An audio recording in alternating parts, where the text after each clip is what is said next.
So let's talk about Narcissus. So, what was the origin story? What was the initial idea that sparked this story? Uh, Believe it or not, it was some Marilyn Manson lyrics to to a song called Deep Six.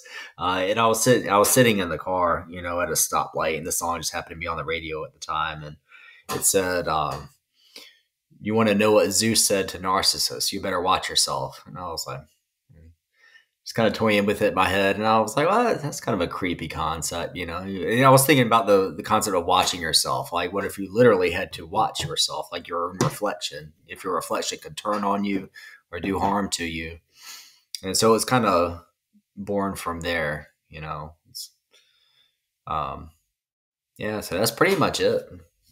No deeper roots or anything to it than that, but it kind of grew from there. That was kind of the seed that planted the concept in my head, and I thought it would be something fairly original. I don't recall, unless I'm mistaken, Narcissus ever having been a primary character in any kind of film that I've seen, much less a horror film or book. In a book, an antagonist, and so I thought that would be an original one. Something to pursue there. Yeah, yeah. And I suppose for the audience, for people who haven't read the book, I mean, can you give us the elevator pitch? Oh man, I sneak at elevator pitches, but I'll try. So yeah, I mean, a group of American tourists vacation to Greece, and while they're there, they learn of a supposedly a location where Narcissus, in the legend, had passed away. Gazing into this pool in this cavern. So this cavern was located, at a national park, and they sneak in after hours and they find this pool. And obviously things go poorly, for them after gazing into that pool. They essentially become infected by the spirit of Narcissus, and so things kind of unravel from there for them. Yeah, and I mean, I feel that, what you've done here, this is what horror is all about. We're creating something terrifying in the normal or in the mundane. I mean, this is your own reflection, and it's now become the enemy. It's become something to fear. And Mm. I mean, I think since the Candyman, and even with jump scares, there has been a little bit of trepidation in terms of looking in the mirror, particularly Mm. at night. But I feel, it was because we might see someone else in the mirror. But now, with Narcissus, we must fear seeing ourselves in the mirror. So Mhm. I just love that you've done this.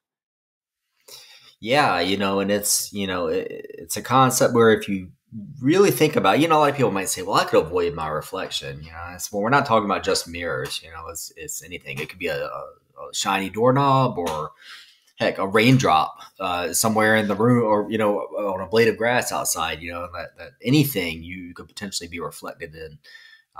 Narcissus can access you through your own reflection. So it's extremely difficult once you're infected to be able to survive for long. So therein lies the primary challenge for these tourists once they run across this guy. So yeah, so definitely difficult.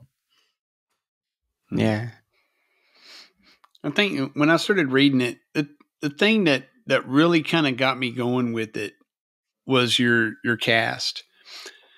You have these people that and I'm sure there's probably people who like them, but for the most part, I really didn't like any of these characters, and so I knew, I was like, oh, you know what?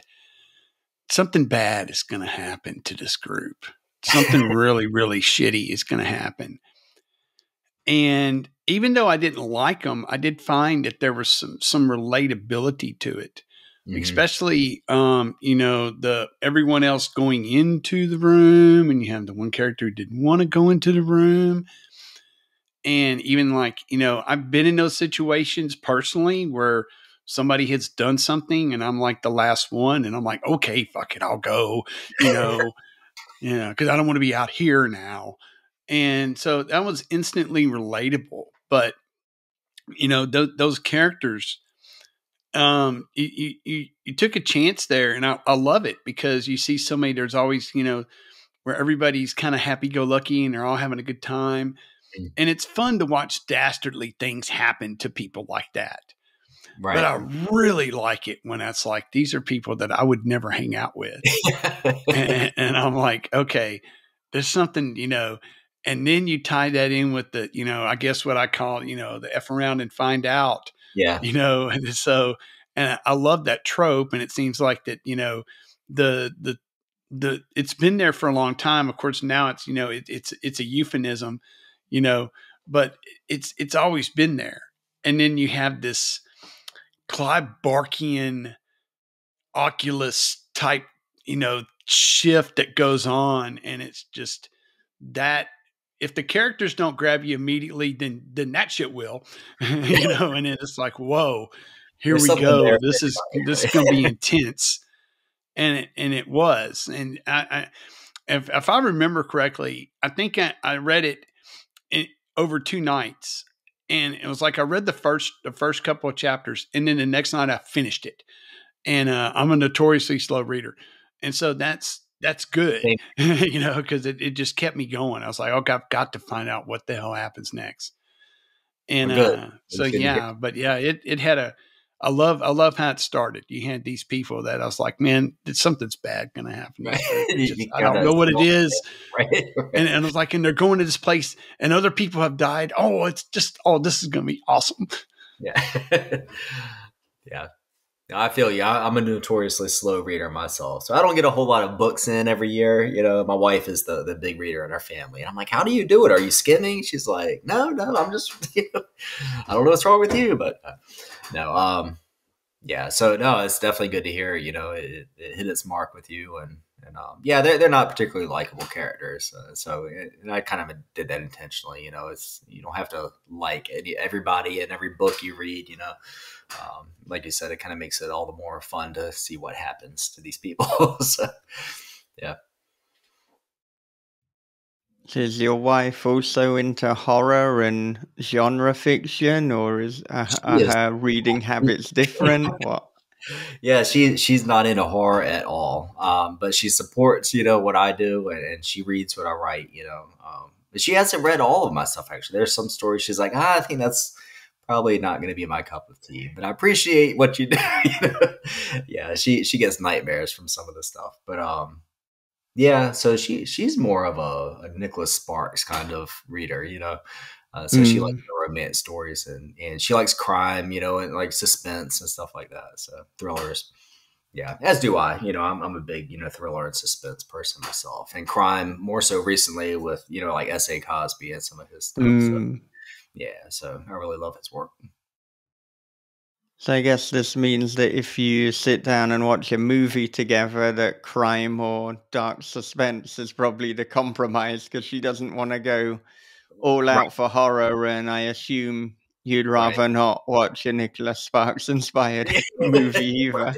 Exactly. The Hallmark specials and things like that. I leave those to her. I'm like, well, I'll be in another room here. You have fun. No, but I'm a good sport. I'll watch some of that stuff with her. And likewise, she's watched some of the darker stuff with me, though not often. But yeah, we watch a lot of true crime together. So every night, my God, we've probably exhausted most of the true crime stuff on Hulu and, like Pluto TV, all the little channels you have on there for true crime and stuff, Forensic Files and all that stuff. So we're both really into all that stuff. But yeah. So she appreciates, the dark stuff, but just not horror dark. She's more thriller. Yeah. Thriller dark. Yeah. Yeah, that tends to be the same with my girlfriend. Like she doesn't want to go full horror, although I found out that she accidentally watched Parasite. It's like, I don't even know how you accidentally watch Parasite, but I was like, damn, like we should have watched that one together. It's one of my favorite movies. But yeah. But no, it would not be a popular date night if we watched Cannibal Holocaust together. I think she might be like, right, that's the Yeah. end of this relationship. So yeah, it's kind of the dark crime and thriller is Yeah. the way to go. And comedy. I like a lot of comedy, so Yeah, same that's here. always Yeah. good fun too. Right. Yeah, definitely. But I wonder with Narcissus even, why the Greece location?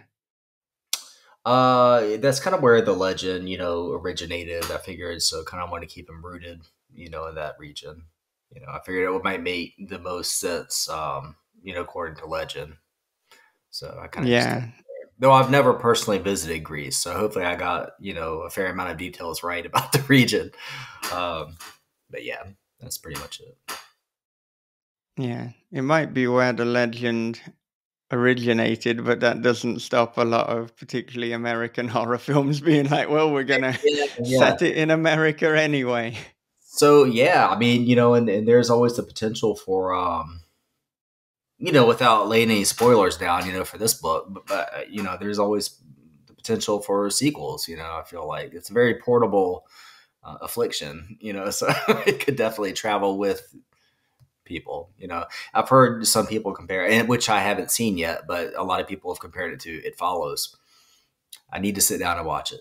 I've heard of some similarities there, and I'm like, I need to check that out. So something sort of similar in concept as far as how the infection, takes root and kind of Yeah. follows people around. Yeah, I mean, I think It Follows. It has a fantastic soundtrack. It's one of the best soundtracks for Oh, yeah. a horror movie. And in terms of the movie itself, I feel that like my my opinion of it now is greater than it was when I initially watched it. Because I think when I initially watched it, I noticed some kind of plot holes and some Oh, logic leaps, and that yeah. spoilt it somewhat. But just the more I reflect on it and the atmosphere that they created and the score, it's like, yeah, this is a solid film. Yeah. It's a good 4-star film. Hmm. Yeah, I really need to check it out, man. So as far as the plot holes and logic leaps, the film itself, you felt the story made up for it, or was it this? When you rewatched it, did you realize the plot holes weren't necessarily what you thought, or weren't holes at all, I or know do the they are plot they holes still were there? still. And I think the plot holes are there, but just like you're I a little more. guess like Yeah. on reflection, just thinking of it as like a piece of art and the atmosphere that it created, and to use common parlance, the vibe. The Mhm. vibe was Yeah. very, yeah. There's just something about it. I should actually rewatch it soon to Mhm. see right how is it now that I've got some distance. And Mhm. I think as well, like I was watching it during a phase where like I really did look for like logic holes and stuff, and like so Yeah. it's like, okay, was I being pedantic, which I am very wont to do. Bob knows that I'm pedantic. He's written a novel with me. But yeah, I want to see like, okay, was this an It Follows problem or was this a me problem? So Right. I will have to rewatch it. Yeah. Yeah. There's some weird stuff. You don't really know what time it's set in. Hmm. And initially that bugged me because you've got modern tech. Matter of fact, you got futuristic tech. One of the characters has an e-reader that's a clamshell Hmm. that I want. It's not a phone; it's an e-reader, Hmm. and it looks like a clam, and she reads from it. But all of the cars are like 1970s. The setting is 1970s Detroit, but there's modern or futuristic tech, which is deliberate and intentional, according to the creator and director.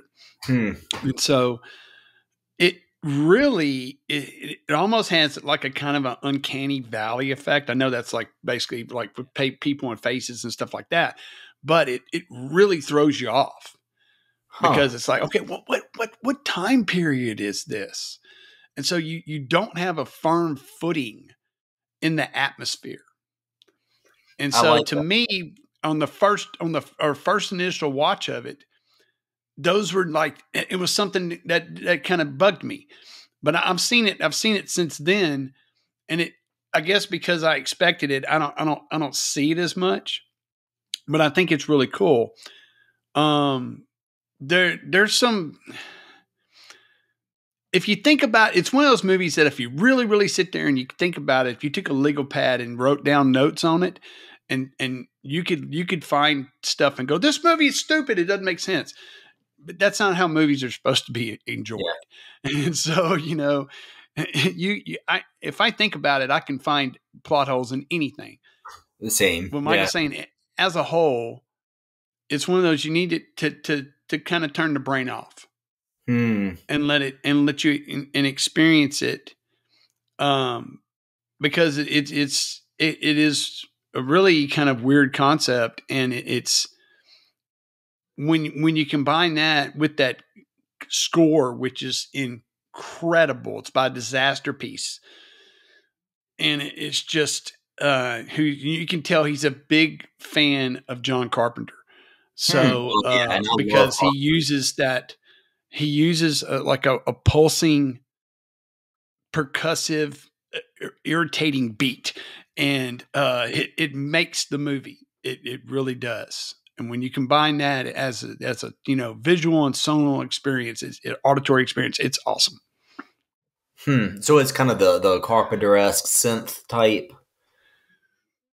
Yeah, I would say that he's a little bit more whining sounds, in his synth, and I really like his scores in all his films. So it's not as minimalistic as Carpenter, especially like if you think about like Halloween or something like that. But it's so he's a lot more. There's a lot more layering and texturing, but it is electronic synth. Yeah, and with a lot more layering and texturing, but it's that drive. And what's cool is that like he comes back to that theme.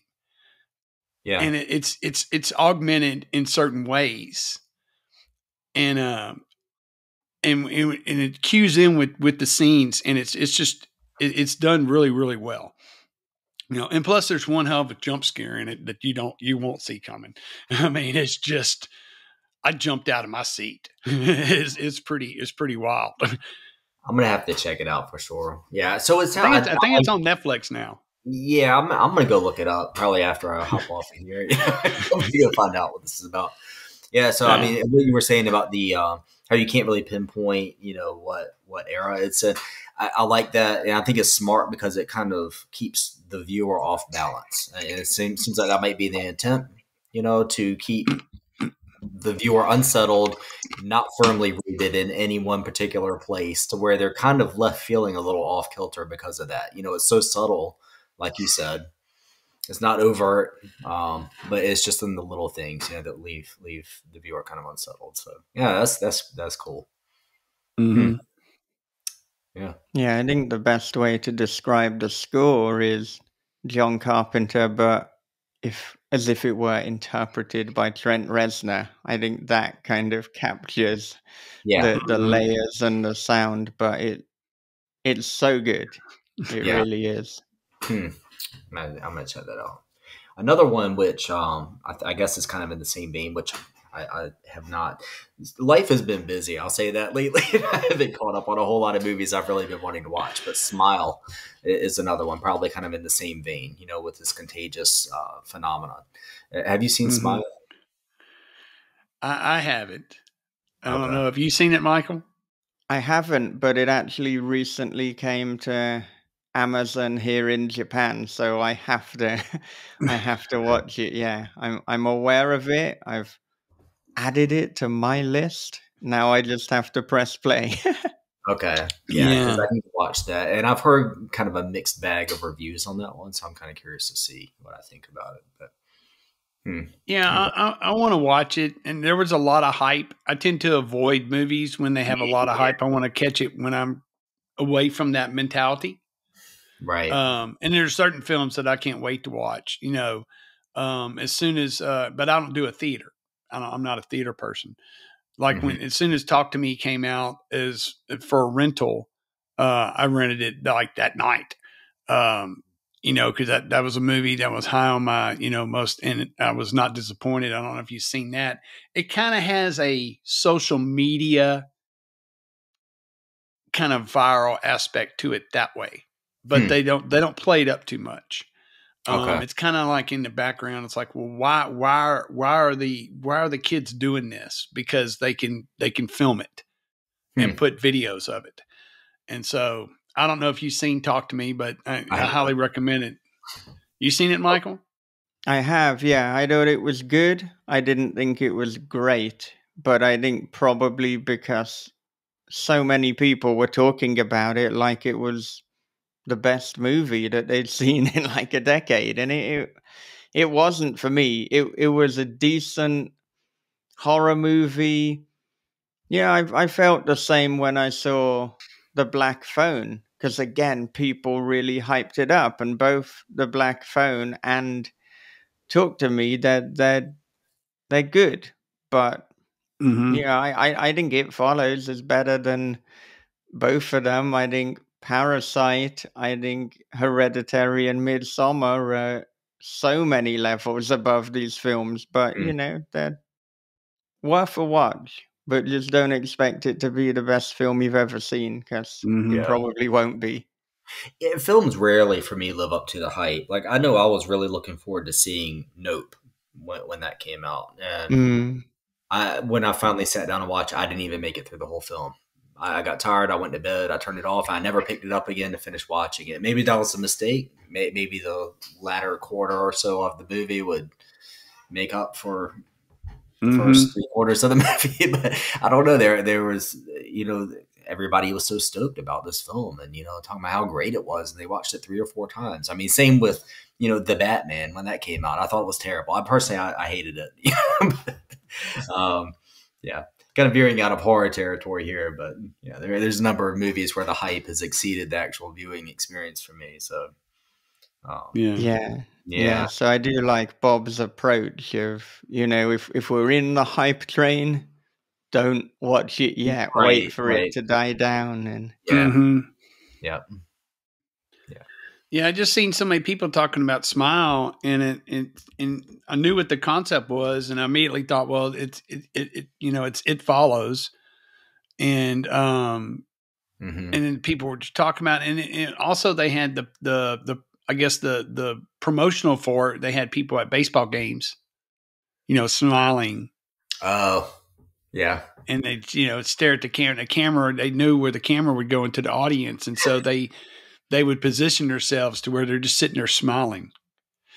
And I'm like going, God dang, man, it's actually pretty cool concept, but nah, they're blowing this thing out of proportion. And I yeah. immediately think, okay, if you're doing that much movie, that much stuff, the movie might suck. There wasn't a Right. They're review really making a embargoes. strong effort to. Yeah. But then there wasn't a review embargo. So I'm like, okay, well maybe it is pretty good. Because usually you do that kind of promotion and then hey, no reviews until the movie's out. Then it's like, oh, the movie sucks. Mm. So Wow. Yeah, I've heard mixed ratings on that one. Some people just said it was kind of lame and they didn't get a whole lot out of it. But like you said, there was so much promo in advance, and I kind of wondered the same thing. Like they're trying awfully hard to sell something that clearly is going to have difficulty selling itself. Um, mm-hmm. mm, I don't know. Yeah, I'll find out about that one too. I'll add that one in. It follows to my list. So we'll see. yeah, but in terms of movies, I mean, you said when you were writing Narcissus, you were envisaging it as a movie. So, I mean, do you have any news in terms of the film rights? No, not yet. Not yet. So they're preparing to shop it right now. I mean, there's been some interest out there in the wild, and they've reached out to my representatives to inquire about it. So I guess they still have it and are reading it right now, but it hasn't been formally shopped widely yet. So they're still preparing to do that now. So yeah, hopefully, that'll be soon and we'll have some news on that. Yeah. That'd be very How cool. often do you look in the mirror? How long do you think you would survive Oh in man. this universe? Probably not too long. I mean, everywhere you look, there's a reflection. Like I'm looking at my laptop screen right now, and I'm seeing my, off the shiny screen, the surface, where if I pick up my phone, I'm seeing my face in the screen, so it'd be pretty rough. I think I'd have to become a hermit and move out to a cave somewhere or something to really survive. Yeah, it would be a tough one. Yeah. Yeah. And so at first mentioned, a lot of people say, oh, that's not too difficult. I think, concept could be scarier. I don't know. Maybe once they read the story, they'll say, oh, now I get it. Okay. Yeah, that's pretty dang difficult. It's not what I thought. Well, yeah, because like you say, it's not just about making the decision to not look in the mirror. It's like you can accidentally look in any sort of reflective And even if you're not surface. looking, your reflection could be cast in something, as long as your reflection's captured in something, Narcissus can get to you. So you don't even have to see your reflection. Yeah. That's the scariest part. Somewhere behind me, there could be a piece of, I don't know, it's something in the distance behind me, that I'm just not aware is reflecting my, myself. So yeah, that's rough. Yeah, that's to me that was the scariest part because you immediately think, okay, yeah, just avoid variance, but then you start looking at it and you don't even have to see it, Right. and it's like that's pretty gnarly, man. I gotta say that's Right. because it's like it's inescapable. It really is. And I love that kind of stuff. It's like, how do you get out of it? Well, maybe you can't, So yeah, I love that shit, man. That was Yeah. brilliant. And maybe there's only one true way to get out of it, which, I can't divulge here because that would be a spoiler, but, so somebody will have to read the book to find out. But yeah. Yeah, it's a rough time. So, when you were asking about, the motivation for writing the book and everything, it's honestly, I'm not going to sit here and pretend and be all pretentious and say, oh, well, I envision it as this, or this is what, inspired it. But honestly, people were, asking, the question's been asked several times. And I said, in hindsight, one could say, the antagonist Narcissus is a mirror of today's society, because you look out there across, the rampant narcissism, the self-indulgence and self obsession, across mainly social media, stuff in TikTok video, everything is the me show out there in the world. Everybody's so, self-obsessed. And there's so much insecurity because of that, and conversely, so they kind of play off of one another. If people are vulnerable out there in the world and show their insecurities, they're eaten alive by, the public, so that world that eats these people alive, it's so self-destructive, the whole cycle, it's kind of representative of that, if I really think about it. So, and that's not the way I intended it when I wrote it, but kind of in hindsight, like I said, yeah, so it kind of is a reflection of society, the way it is today. I don't know if you kind of thought the same thing, but that's kind of something I've considered after the fact. Yeah. And I think, like, as you're saying, and as we kind of were touching on before, I do think that this prevalence of social media and technology, it encourages narcissism. I mean, it's quite literally rewarded. The algorithm It will is. reward you for that. And I mean, not not only is it dangerous, but I would assume that it's also encouraging like a lot of troubling mental health conditions, or Oh, if I yeah. mean encouraging might not be the exact word, the correct wording there, but exacerbating them. Yes. No, I couldn't agree more.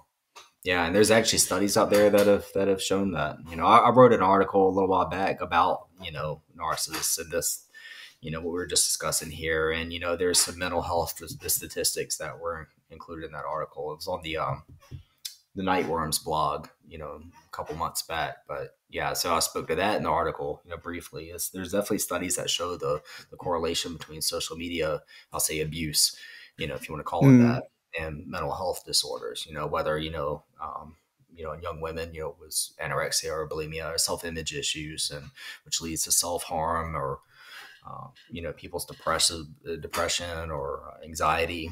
It's a lot that's tied into it. So it's kind of scary, what it's doing to the world out there, especially like young developing minds, the teens. Adults it's bad enough, with um, among adults, but especially developing young people.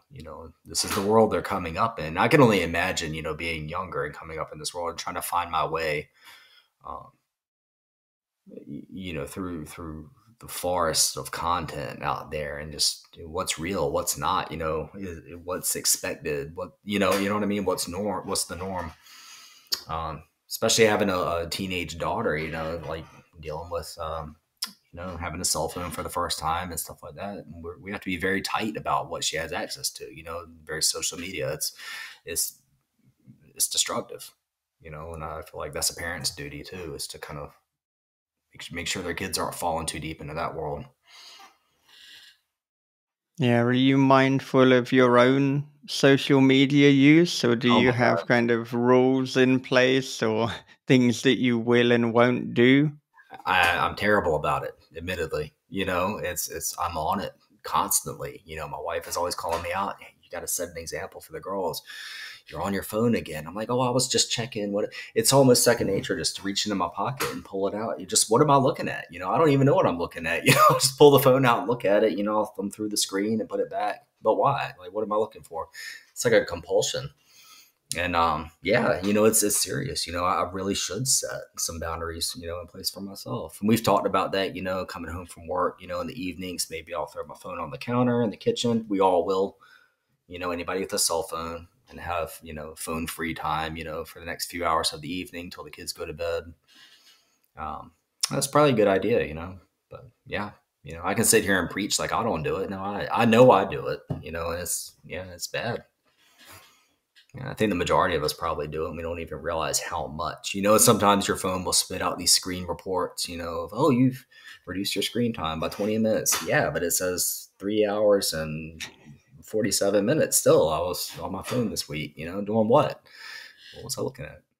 So, yeah, Yeah, I it's think weird. much like we were saying about AI, it can be a force for good or a force for bad. But I mean, Or, it certainly has meant that a lot of people are uncomfortable with stillness or with doing mm, nothing. You know, I mean, here in Japan, pretty much everyone on the train is looking at their phone. mm, Like if I'm just like looking around, then it's almost like I'm the odd one because you're I'm the not staring down at my phone. yeah, It's right. like why is he looking forward?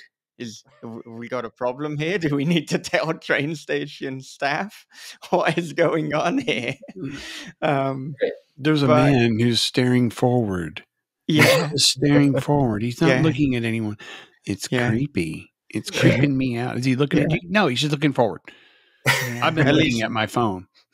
At least I don't do anything really dangerous like get out a paperback book. Right, Holy right. shit, what is this? What is this relic Reading. from the past? Yeah. Looks like we But got ourselves a reader. yeah, Yeah. yeah, yeah.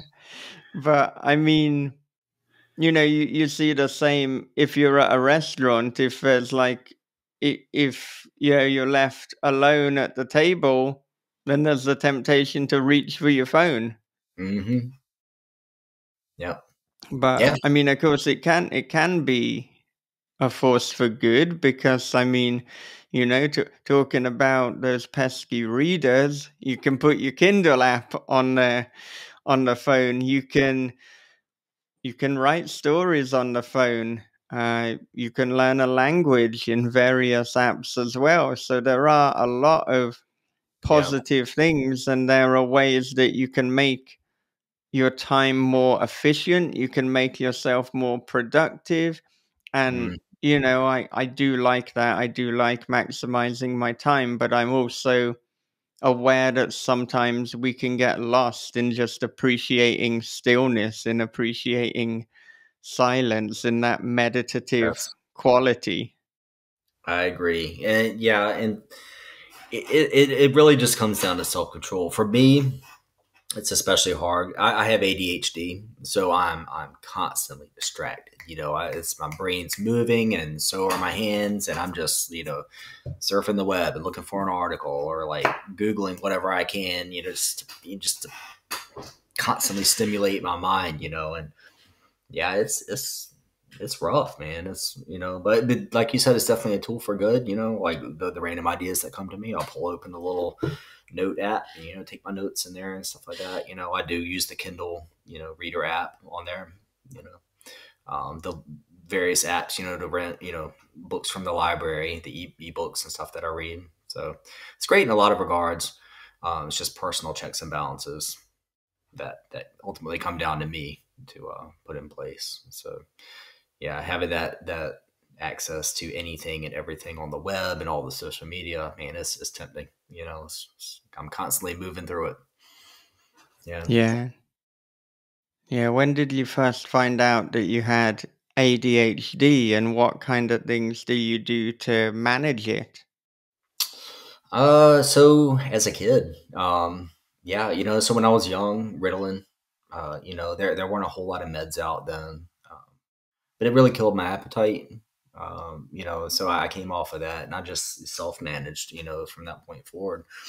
Um, just kind of had to get a hold of it, and I've leveraged it toward good, and not focused on the negatives of it, where I might be deficient in executive function, in managerial positions or something like that, where I'm highly organized and, I suck, organization wise, I'm all over the place, so I'm not an organized person.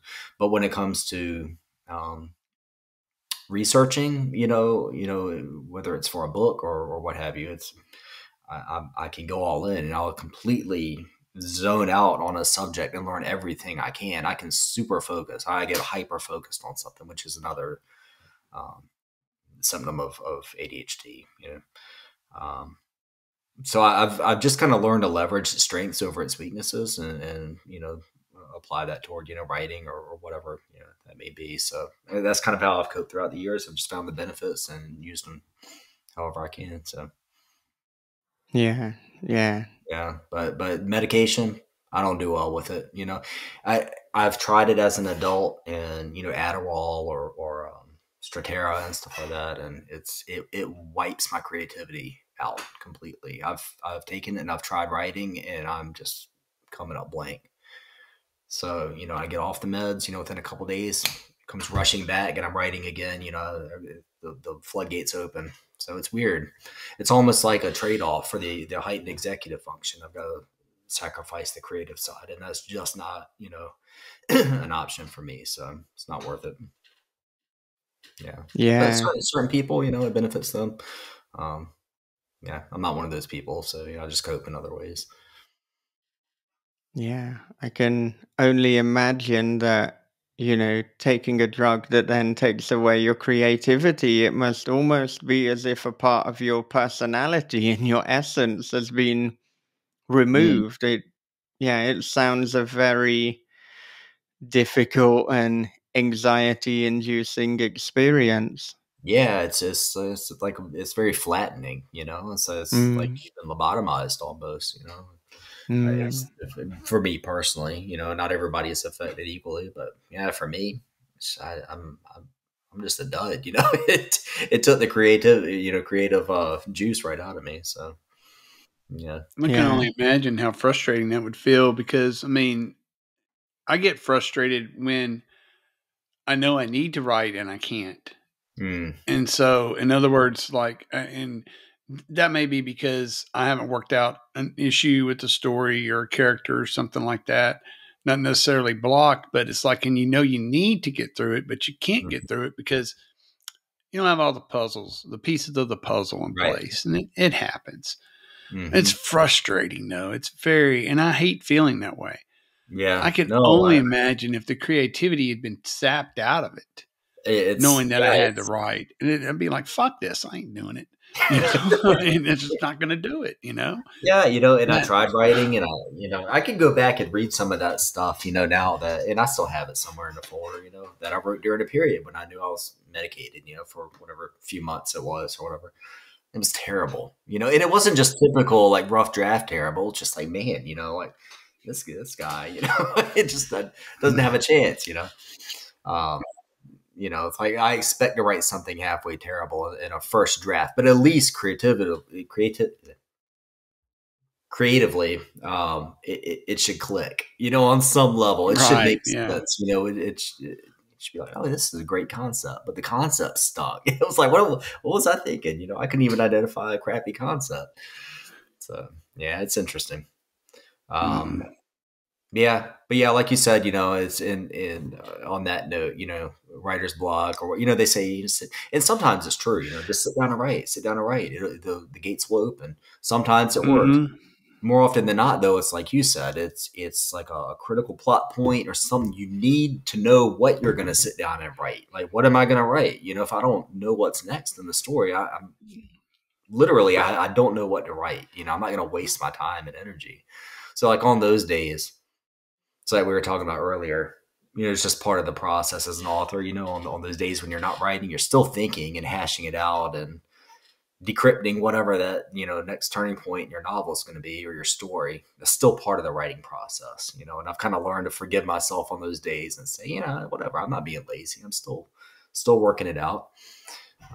And the words will come later, I can lay those to the page, but for now it's just figuring out what I'm going to write. So you're probably the same way. Your brain's always working on it, whether you're actually typing it or not, Yeah. Sounds like you're a pantser and not a plotter.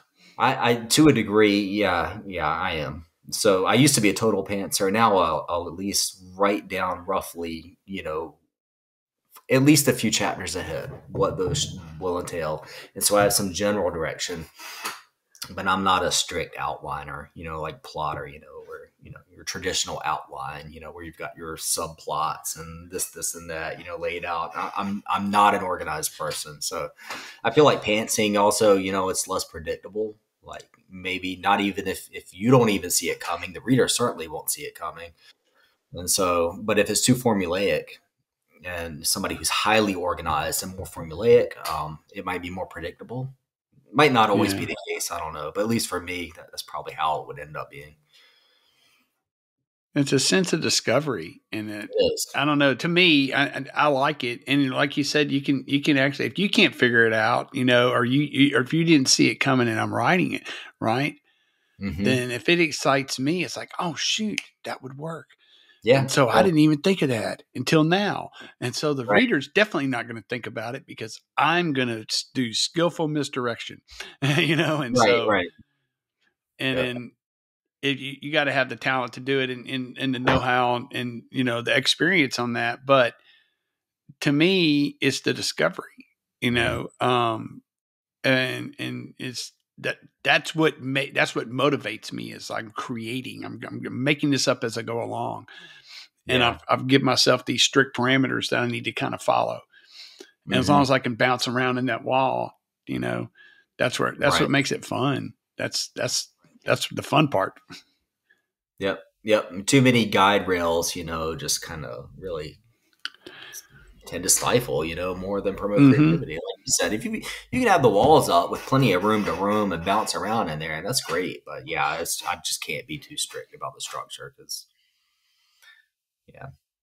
the mind has to kind of roam free a little bit to keep things interesting. So.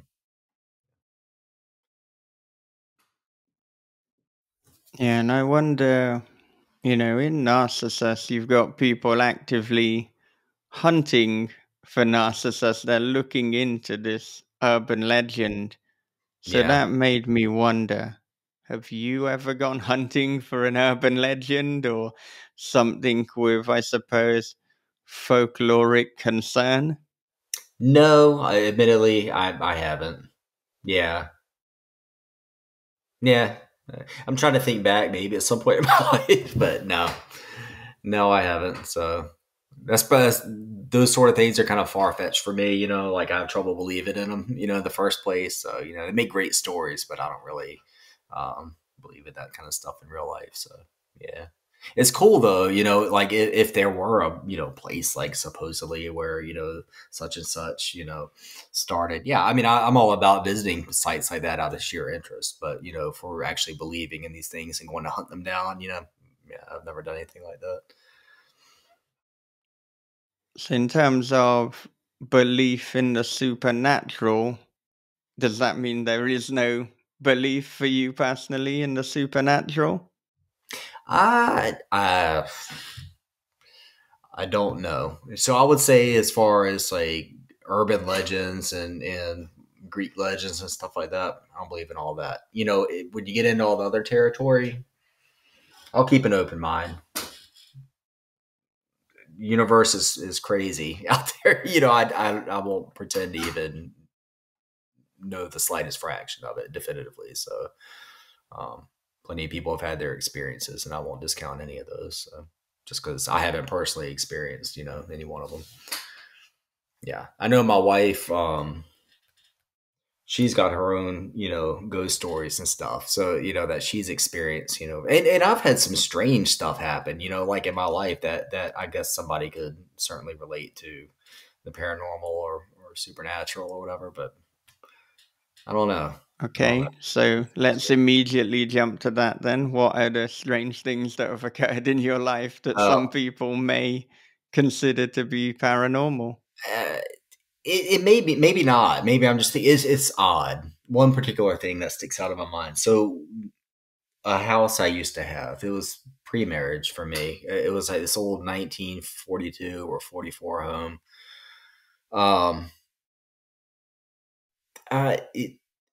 There was like I forgot what you call it, like a sitting room, I guess you would call it, between the hallway. You go through the sitting room and into my master bedroom. And I remember so a little middle room, that sitting room, that pass through area, they had a little closet in there. The door was always shut, but whatever. I could have opened it at some point. I don't know.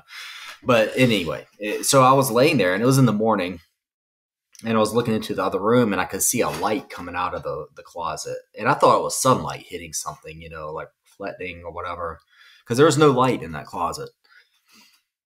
But I thought it looked strange, and I got up and I went over to the closet, opened the door, and it had some clothes hanging in there. And then there was this little false wall that had popped out on the right-hand side. And I was like, well, that's weird. What I thought that the paneling, it's like the cedar plank or whatever in there.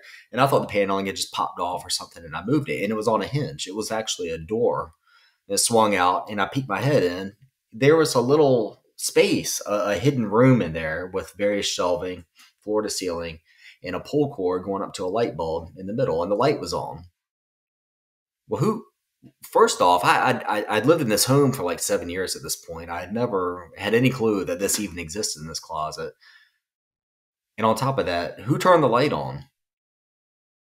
You know what I mean? Like the light wasn't burning for 7 years in there. It was a standard, iridescent bulb. Like the thing would have burned out. Like who would have been in there? There's nobody in my house. Who would have turned this light on?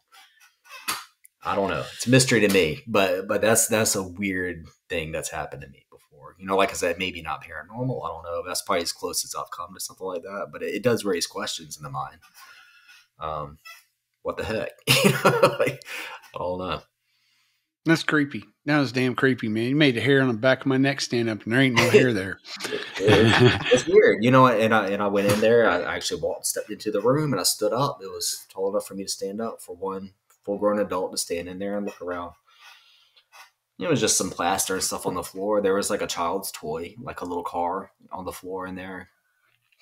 Nothing else, just shelves and this light overhead on. I don't know. Weird. That's an impetus for a story. Yeah, and I like that you so casually said there's a child's toy. It's like that is the trope in the horror movie when something has gone very wrong. Right. Yeah. So that's really bizarre. But that's an experience of mine. Mm-hmm. So that's probably one of the weirder things. And so I presume because you went into this newly discovered room, you turned the light off? I turned it off. When I was done, I pulled the cord, light went off. I shut the little panel, clicked it in place. And it's funny, after I sold the home, some years later, somebody reached out to me, that the new occupant of this home, and they had found like an old class ring from high school or something. I think it was, they said, "Oh, hey, I thought you might want this." I said, "Oh yeah, I'll come by and pick it up." And I said, "By the way, while I have you, this is all over messaging or email or something." I said, "Have you discovered the hidden room yet?" And she said, "The what?" And so I had to tell her the story about it. I said, "Check in the closet, press on the wall, and it will pop out." It was like a little magnetic click. You know what I mean? Like snap, a click, click, kind of like a cabinet. But I told her about that. She was like, "Oh yeah, I'll go check that out right now. Thanks." So I wonder what she thought about that. Yeah. And then you never got a message from her again. I never got another message. I didn't. So, who knows? I don't even think I heard that ring-up that she told me about. So, yeah. That would be crazy, though. That to me, see, I think I always think, okay, how could you take that and turn it into a story? So I've tried to think of a way I could turn that into something. Yeah. You could because you send this email to this lady and she's like, "Well, I'll have to see about the room," Yeah. And about a week later, you get the old knock on the door and it's a police officer and say, "Hey, yeah, I want to talk to you about your former property." Right. But you haven't lived there in a while.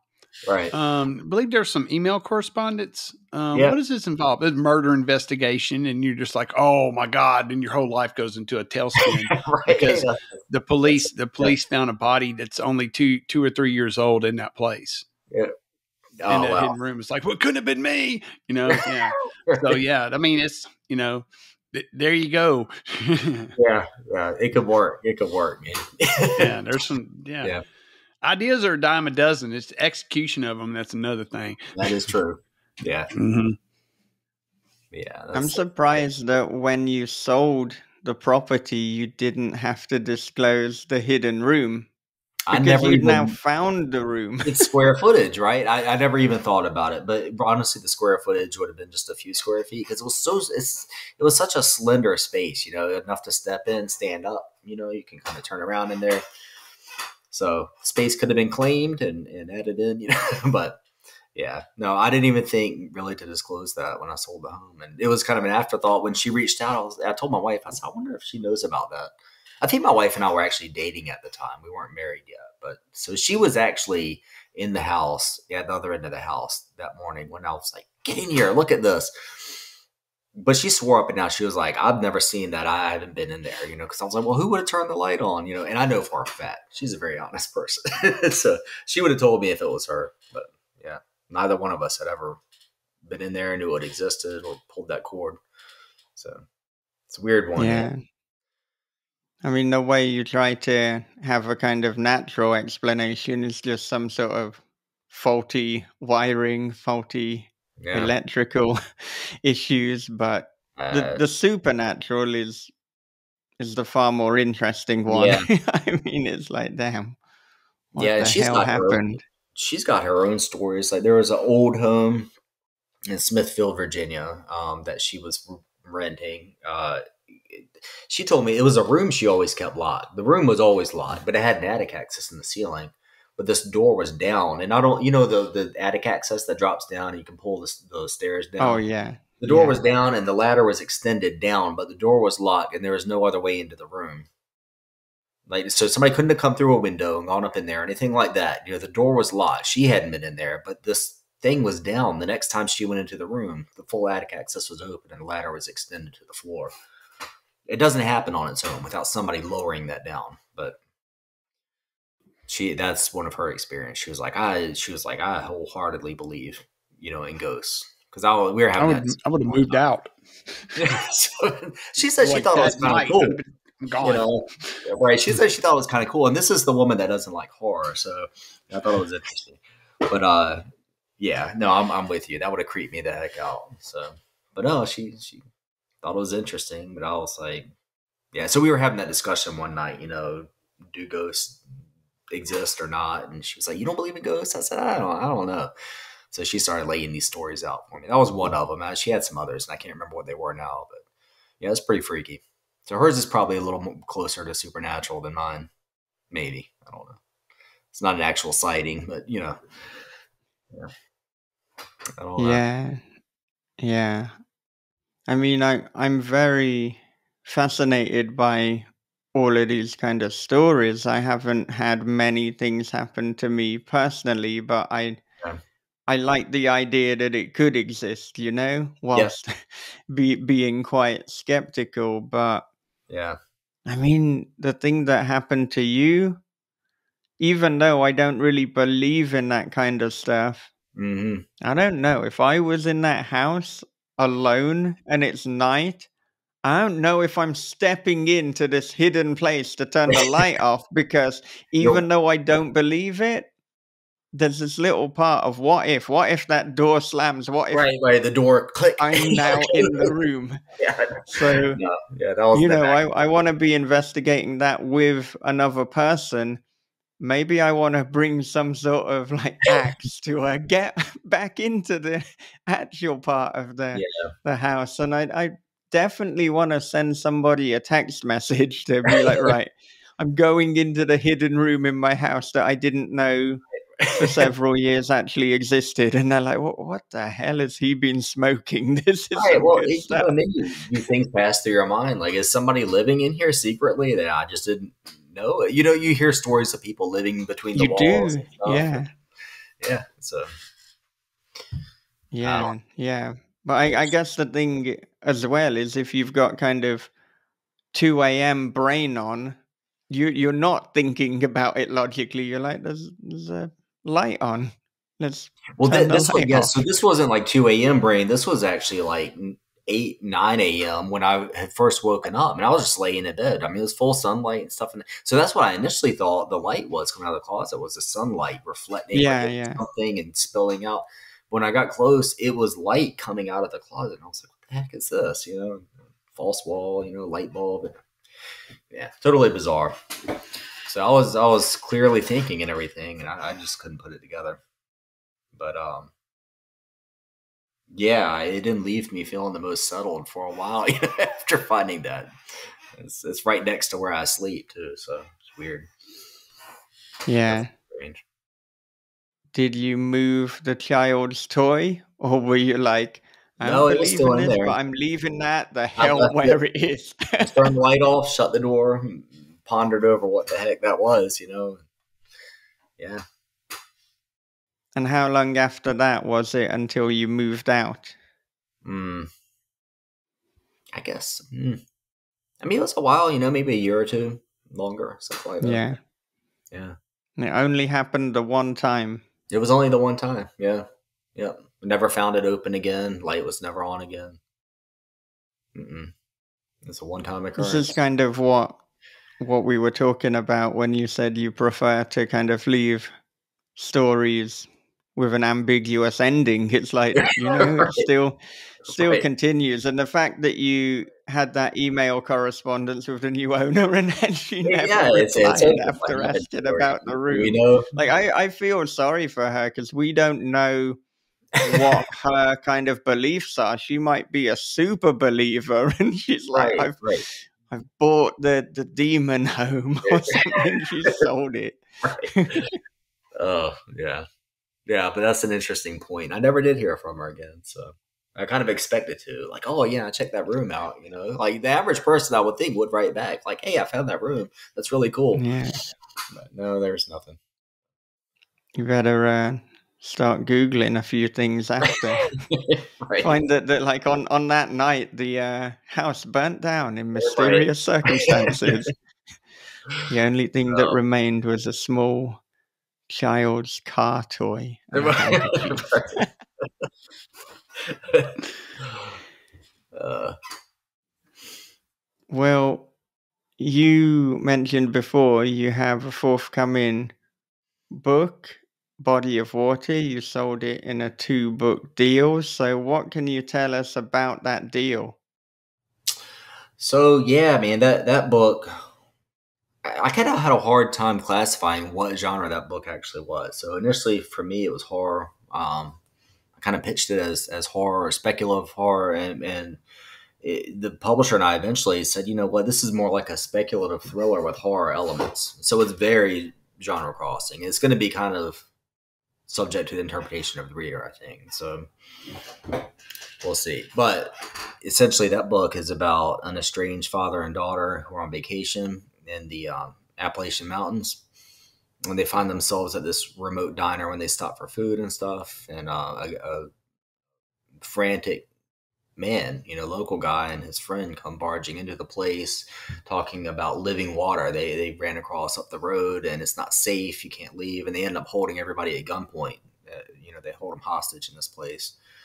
And everybody's like, thinking this guy's off his rocker. But sooner or later, sure enough, the diner is surrounded by this body of living water. It's this predatorial body of actually living water that's creeping and trying to gain access to this place to take hold of its prey. So, that's essentially what it's about. I can't say a whole lot more about it, but yeah, hopefully, everybody digs it, and it's definitely an original concept. I don't think I've ever read a book where there was water was actually alive and able to move and be this predatorial entity. So I think it's gonna be something different, and that one was actually strangely that was inspired by my wife's near drowning. Let's say that was 2017 or 2018. We were on vacation in Ocracoke, North Carolina, and she got caught in a rip current. I was on the beach with, one of our girls, and, we were playing in the sand and stuff. And I looked up, I said, "Where's mommy?" She said, "I don't know." And my in-laws were down by the shore. They hadn't noticed either, but I looked up. My wife's head was like way out, just this black speck on the ocean. And she was way out there, and I saw her arm go up and flop over. Like, you could tell she was completely exhausted and just being swept out. So I swam out, and before I went, I grabbed the board. We had a boogie board, grabbed that, went out. My father-in-law came out with me. We both swam out. I was able to get a hold of her, and shove her up on the board and get her up to shore. But she was taking on water by the time I got out there, and barely got her up on that board. And it caught my father-in-law. He started struggling. There's basically a sand ledge in the ocean there off the breakers where it dropped off. And so I could feel my heels digging in. It was pulling me right toward that edge. So it was right there. And I knew if I came off that sand, it was going to take me too. But fortunately, we all got in. And just kind of, that was a really, really harrowing, experience, for everyone, especially my wife. And, I kind of thought later, what could have been just randomly thinking, like, what could have really been worse than that, and just sort of in the back of my mind, I was thinking if the water were actually living, consuming her, it's almost like what it was doing. So it kind of planted the seed for that book, and it went from there. That's where that concept kind of came from. So there's a scene actually in the book that's very similar to that experience and kind of drawn from her description of what she was feeling and seeing at that time. So, I'm definitely excited for that book. It's got a interesting story behind it, inspiring it and everything. And yeah, so hopefully people, dig that one. So that'll come out next year, 2025, from Sourcebooks Landmark. Well, we will definitely have to get you back on to talk about Body of Water next year, because it sounds absolutely incredible. I was sold when the guy pulled out the gun before that water was even living. Yeah. So, yeah, this sounds like an absolutely wild one. But until then, where can our listeners connect with you? So I'm working on getting my website going now, but in the meantime, you can reach me at Adam F. Godfrey on X or Twitter or whatever you prefer to call it these days. On Threads and Instagram, Adam Godfrey Author is my handle on there. So yeah, look forward to connecting to anybody who would like to reach out. Yeah, definitely Right. me on. Yeah, this has been a blast. Yeah, this has been a lot of fun. Yes, definitely. Do you have any final thoughts for our listeners? Oh man. I probably should, but I'm drawing a blank right now. So I know if any of our listeners, have any questions for me, feel free to reach out. I'd love to hear from anybody. I guess keep reading, and hopefully you dig my stuff, and I'll have plenty more on the way for you. So yeah, thanks so much again. All right. Thank you very much.